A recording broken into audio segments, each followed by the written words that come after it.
காரணமில்லாமல் கணவருடன் வாழ மறுப்பதும் 2 கோடி ரூபாய் நஷ்ட ஈடு கேட்பதும் கணவருக்கு இழைக்கப்படும் மனக்கொடுமை என்று சத்தீஸ்கர் உயர்நீதிமன்றம் பரபரப்பு தீர்ப்பை வழங்கியிருக்கிறது. அந்த வழக்கின் பின்னணியை இன்றைய டீ டைம் நியூஸில் பார்க்கலாம்.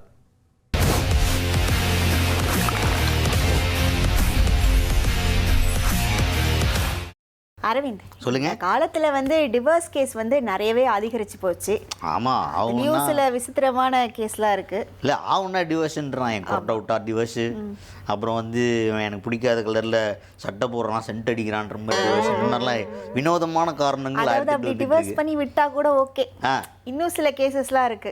நான் டிவோர்ஸ்லாம் கொடுக்க மாட்டேன், ஐயோ நான் அப்படியே தான், நானும் வாழக்கூடாது நீயும் வாழக்கூடாது அப்படின்ற கேசஸ்லாம் இருக்கு இல்லையா? அது ரொம்ப டேஞ்சர். அந்த மாதிரியான ஒரு கேஸ் தான் இன்னைக்கு நான் எடுத்துட்டு வந்திருக்கேன். கோர்ட் அதுக்கு சரியான தீர்ப்பு கொடுத்திருக்கு. சோ அதை ஃபுல்லா சொல்றேன், கேளுங்க. அதாவது சத்தீஸ்கர் நீதிமன்றத்துல தான் ஒரு வித்தியாசமான தீர்ப்பு ஒன்று கொடுத்திருக்காங்க. அவங்களுக்கு ஒரு கேஸ் வருது. என்னன்னா 2020 ஒரு தம்பதி கல்யாணம் பண்ணிக்கிறாங்க. கல்யாணம் பண்ணதுல இருந்தே அந்த பொண்ணுக்கு அந்த ஹஸ்பண்ட் வீட்டோட சரியா ஒத்து போகல, சண்டை சச்சரவுகளாவே இருந்திருக்கு. அப்புறம் 2023 அபிஷியலா நீயும் வேணாம் உன் குடும்பமும் வேணாம் அப்படின்னு சொல்லிட்டு கிளம்பி போயிடுறாங்க. போனதுக்கு அப்புறம் எவ்வளோ பேச்சுவார்த்தைக்கு இவங்க அழைக்கிறாங்க, வரல. கவுன்சிலிங்க்கு கூப்பிடுறாங்க, வரல. நாட்டாம பஞ்சாயத்து பண்ணலான்னு கூப்பிடுறாங்க, வரல. எதுக்குமே இந்த பொண்ணு வீட்டு சைட்ல இருந்து இந்த மாப்பிள்ளை வீட்டு சைடு வரவே இல்லை. எந்த பஞ்சாயத்துக்கும் வரல. சரி, இவர் கடைசியா முடிவு பண்றாரு, கோர்ட்டுக்கு போறாரு. கோர்ட்டுக்கு போயிட்டு டிவோர்ஸ் நோட்டீஸ் விடுறாரு வைஃப்க்கு. அங்க விசாரணைக்கு இவங்க வராங்க. சரி, அப்ப அவங்க சொல்றாங்க, என்னால டிவோர்ஸ்லாம் கொடுக்க முடியாது, நான் சேர்ந்து வாழணும் தான் நினைக்கிறேன், ஆனா அவர் தான் வரமாட்டேங்கிறாரு அப்படின்னு அங்க ஒரு ட்விஸ்ட் போடுறாங்க. உடனே கணவர் சொல்றாரு, இல்ல நான் இங்கெல்லாம் கூப்பிட்டேன், அவங்க வரல, இப்போ நான் சேர்ந்து வாழ்றதுக்கு நான் ரெடியா இருக்கேன் அப்படின்னு அவர் சொல்றாரு.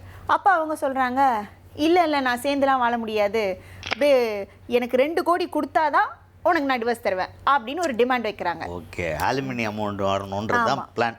ஆமா, அதுவும் இல்லாம இவர் மேல நிறைய குற்றச்சாட்டும் வைக்கிறாங்க.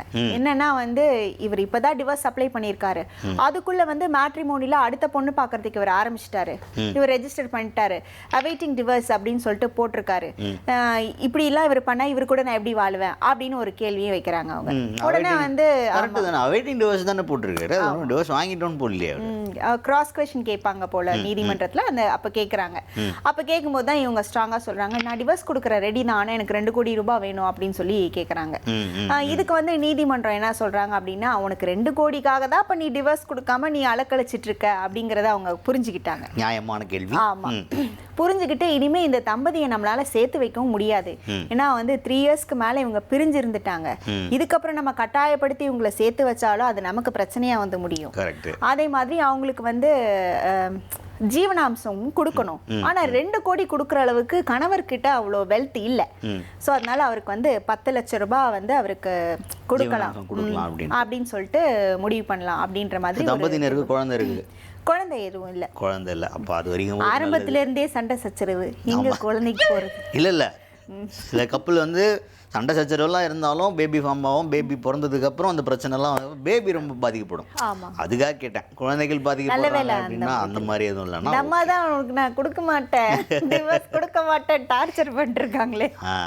இப்போ அந்த மாதிரி நியூஸ்லாம் கேட்கும்போது நீதிமன்றம் கொஞ்சம் நியாயமாக நடந்துக்கிறாங்க அப்படின்றதுல கொஞ்சம் நிம்மதியாக இருக்குது. இருந்தாலும் படத்துல எல்லாம் காமெடி வைப்பாங்க, ஆண்கள் நல சங்கம், ஆண்கள் பாதுகாப்பு அமைப்பு அப்படின்ற மாதிரிலாம்.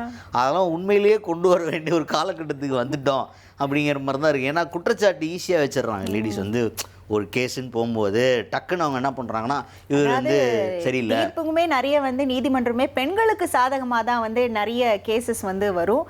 தீர்ப்புகளும் நிறைய அப்படிதான் சொல்லுவாங்க. இதுதான் டிஃப்ரெண்ட்டாக ஒரு ஆணோடைய கவலையை புரிஞ்சுக்கிட்டு தீர்ப்பு சொல்லியிருக்கு அப்படின்னு. இது மன கஷ்டத்தை நீங்கள் ஏற்படுத்துறீங்க, டிவோர்ஸும் கொடுக்காம அந்த மனுஷன்கிட்ட 2 கோடி நான் இது பண்ணாமல் நீங்கள் பண்ணுறீங்கன்னா அவருக்கு எவ்வளோ பெரிய மன உளைச்சலாக இருக்கும் அப்படின்னு சொல்லிட்டு நீதிமன்றம் கண்டிச்சிருக்கு. அதான் இங்கே மெயின் விஷயமே. இல்லை பாவம், அவர் 2 கோடியா அப்படின்ற மாதிரி அந்த ஆளே நெஞ்ச பிடிச்சிருப்பாரு கோர்ட்டில் விவாதம் பண்ணும்போது. ஸோ இந்த மாதிரி கேசஸ்லாம் நடந்துட்டு இருக்கு. நம்மளும் மேரேஜ் லைஃப் அப்படிங்கிறத கொஞ்சம் கரெக்டாக பிளான் பண்ணுறது நல்லது. புரிதலுக்கு அப்புறம் கல்யாணம் பண்ணிக்கங்க. அப்பா சொன்னாங்க அம்மா சொன்னாங்கன்றது டெசிஷனுக்காக மட்டும் இல்லாமல் கொஞ்சம் அண்டர்ஸ்டாண்ட் பண்ணிக்கங்க. அவங்களுக்கும் உங்களுக்கும் ஒரு வேவ் லென்த் இருந்தால் மட்டும்தான் செட் ஆகும். இல்லைன்னா லைஃப் லாங் இப்படி போராட்டத்தோடய போக முடியாது. யாரோ ஒருத்தர் வந்து அந்த இடத்துல பாதிக்கப்படுவாங்க. அது ஆணாக இருக்கட்டும் பெண்ணாக இருக்கட்டும். ரொம்ப அறிவுரையாக சொல்லிட்டு இருக்கிற மாதிரி இருக்கு. அறிவுரையாக சொல்கிறது இல்லைப்பா, இந்த மாதிரி நிறைய பேர் கிணத்துல விழுந்துடுறாங்க. அது லேடிஸாக இருக்கட்டும் ஜென்ஸாக இருக்கட்டும் 2 பேருமே தான். ராங் சாய்ஸில் நிறைய பேர் மாட்டிட்டு முழிச்சிட்டு இருக்காங்க. அதனால கூட டிவோர்ஸ் கேஸ் அதிகமாகிட்டு இருக்கு. அந்த மாதிரி கேசஸ் அதிகமாகும் போது பாதிக்கப்படுறவங்க அப்படியே நீங்கள் ஒரு லைட்டாக ஒரு கருத்து ஊசியை போட்டு அவ்வளோதான்.